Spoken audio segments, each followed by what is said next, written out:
What's going on, everybody? Welcome back to my YouTube channel. Now look at this fine and beautiful Olympiad question we have here that we're going to be solving.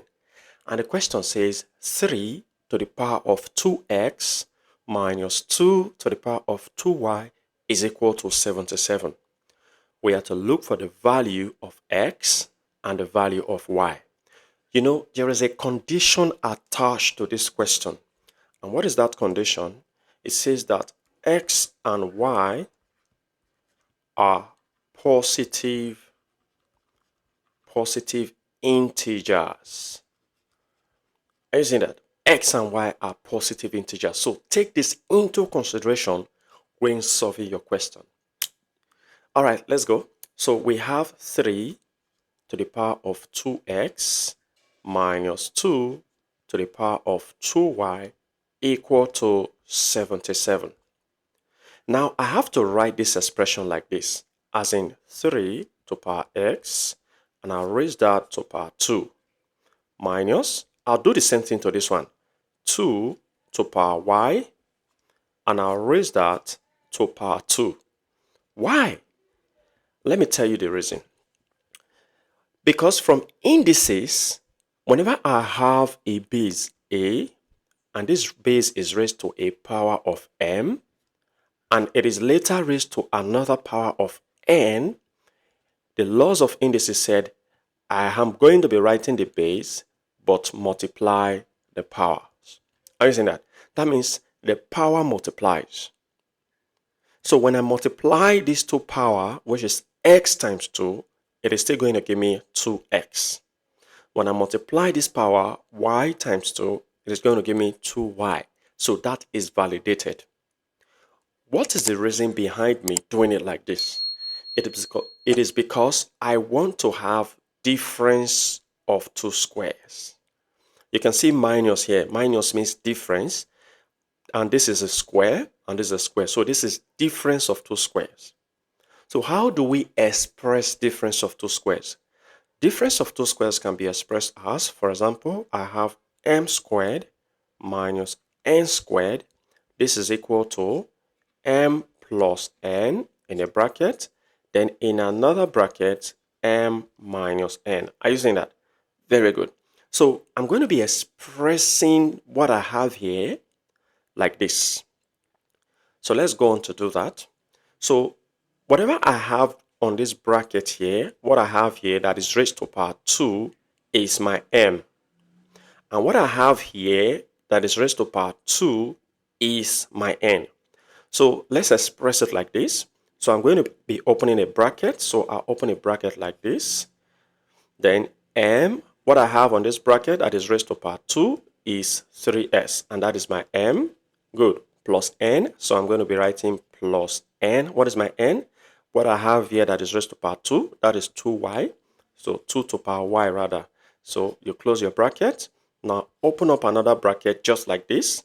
I'm going to be writing the same thing, but the sign will be different.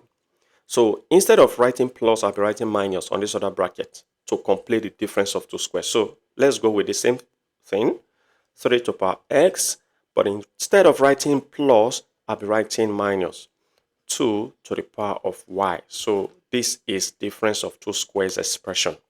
Now equal to 77. Are you seeing that? Very good. So I have a factor here which multiplies another factor to give 77. Now, what am I going to do here? I'm going to be looking for the factors of 77. Make sure that those factors you are looking for are positive. Very, very important you note that. So 77, what are the factors of 77? I have 77 times 1. This will give me 77. Then 11 times 7 will also give me 77. I don't think there is any other factor that is going to give me 77. So I'm going to be working with this. So I have this expression, which is 3 to the power of x plus 2 to the power y in a bracket. Then in another bracket, 3 to the power of x minus 2 to the power y equal to, I'm going to be choosing this first factor. So that's what I'll call case 1. So this first factor is 77 times 1. That is it. 77 times 1.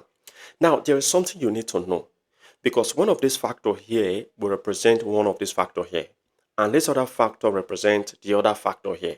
But we don't want to choose wrongly. Why? Because one factor is greater than the other factor. So the question you have to ask is, which factor is greater? Is it this one carrying a plus or this one carrying a negative? Well, the one carrying a plus is always greater than the one carrying negative, as long as the numbers are the same. But the one carrying a plus is greater. So let me express it here. I'm saying that 3 to the power x plus 2 to the power y is greater than 3 to the power x minus 2 to the power y. Please take that into consideration. That means whenever I'm choosing a factor, I'm going to be choosing the bigger number with this one because it is greater. And I will be choosing the smaller number with this. Are you seeing that? Very good. So let's continue. All right. So we have 3 to the power of x plus 2 to the power of y, which is this factor here. I'm going to be giving it to the bigger value, equal to 77. And the smaller value will be assigned to this. So 3 to the power of x minus 2 to the power of y is equal to 1. So you notice I have two equations that I'm going to be solving simultaneously. So I'm going to be calling this equation 1 and I'll be calling this equation 2. So what do we do about this equation? I'm going to be subtracting equation 2 from equation 1. So let me put minus here. All right. So let's subtract. 3 to the power x minus 3 to the power x is gone. Now, this is plus. So 2 to the power y minus minus. Please note, minus minus means plus. Because when minus multiplies minus, you have plus. That means 2 to the power y plus 2 to the power y gives us 2 of 2 to the power y. Are you seeing that? Equal to 77 minus 1 will give you 76. So now, let me make 2 to the power y the subject. When I make 2 to the power y the subject, I'm going to be dividing both sides by 2. So let me divide both sides by 2. I'll be having 2 to the power y to be equal to 76 divided by 2. Now, 2 to the power y is going to give me what? 76 divided by 2 is what? 38. Now, watch. I need you to take something into consideration here. Now, I need the bases to be the same. That means I need the base on the left-hand side and the base on the right-hand side to be the same. So, if I have to express it like this, 2 to the power y equal to 2 to the power... I ask myself, what power can I raise to give me 38? Is there any power? I don't think so. And which means if you would want to solve further so you have the value for y, you're going to be using the log of both sides. And in the end, you'll be having decimal as answer. And you know, decimal is not an integer. Take that into consideration. Decimal is not an integer. Then fraction is not also an integer. Take that into consideration. That means this one, it didn't work, man. So we can say no solution here. Not that there's no real solution, but we are not working with decimal. We don't want the value of y to be in decimal. Y is an integer. Integer is not a decimal. Very good. So since this one did not work, let's go on and move on to our case 2 using the other factor. Good. So I'll be using this other factor, which is 11 times 7 as case 2. So I'm going to be writing this one again, but I'll be using 11 times 7 in place of this. So let's go ahead and do that. Very good. So this is our case 2. Here we have 11 times 7, which is the other factor of 77. But always put in mind that this one carrying a positive is greater than this one carrying a negative. So let me represent this one, which is the one carrying a positive, 3 to the power x plus 2 to the power y is equal to the bigger number here, which is 11. And then this other factor, which is 3 to the power x minus 2 to the power y, is equal to the smaller factor, which is 7. So there are two equations here which I'm going to be solving simultaneously. So I'll call this equation 1 and I'll call this equation 2. So let's subtract. So 3 to the power x minus 3 to the power x is gone. It's gone. So 2 to the power y minus, remember minus means plus.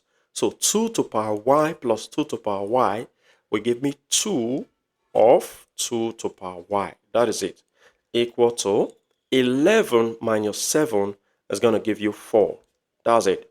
So now, in order to make this the subject, that means 2 to the power y, I'm going to be dividing both sides by 2.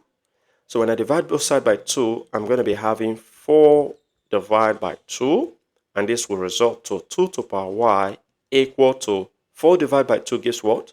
2. Very good. Now, take note. This is 2 and this is 2. So the base on the left-hand side is equal to the base on the right-hand side. But note that this is not just 2, but it is 2 raised to a power of 1. Are you seeing that? 2 raised to a power of 1. So since the bases are equal, we're going to be equating the power. So equate powers. That's what we're going to do. So let's equate powers. So the power on the left is y equal to the power on the right is what? 1.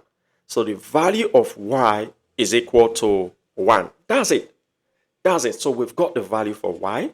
So now in order for us to get the value for x, I'm going to be putting the value of y, which is equal to 1, in any of this equation. But I'm going to be choosing equation 1. So let's choose equation 1 to put the value of y. So let's do that real quick. So this is 3 to the power x plus 2 to the power y. So 2 to the power y. So instead of me to write y, I'm going to be writing the value of y, which is 1. Cool. Equal to 11. Very good. So this gives 3 to the power x to be equal to 2 to the power 1 is what? 2. Equal to 11. Very good. So now I'll be having 3 to the power x to be equal to, now this is plus. So sorry for that mistake. So I'll be moving this plus 2 to the right hand side. So when I move plus 2 to the right hand side, I'm going to be having minus 2. So I have 11 here already. So as plus 2 crosses, it becomes minus 2. So this gives 3 to the power x to be equal to 11 minus 2 gives what? 9. Very good. So now remember that 9 can also be written as 3 to the power 2 in order to make the base on the left and the right equal. So the base on the left and the base on the right are equal. So what are we going to do here? It's just to equate powers. So equate powers as long as the bases are equal. So the base on the power on the left is x and the power on the right is what? 2. Very good. So we have the value of x to be 2 and the value of y to be 1. Are you seeing that? Very good. Very simple as that. Please, you notice that the value of y is an integer and the value of x is an integer. That is what your answer is supposed to be. A positive integer according to the condition set by the question. Well, if you have learned something from today's video and you really enjoyed today's videos, go ahead and give this video a thumbs up. Subscribe if you haven't. Turn on the notification bell so you don't miss my upcoming videos. And until next time, take care.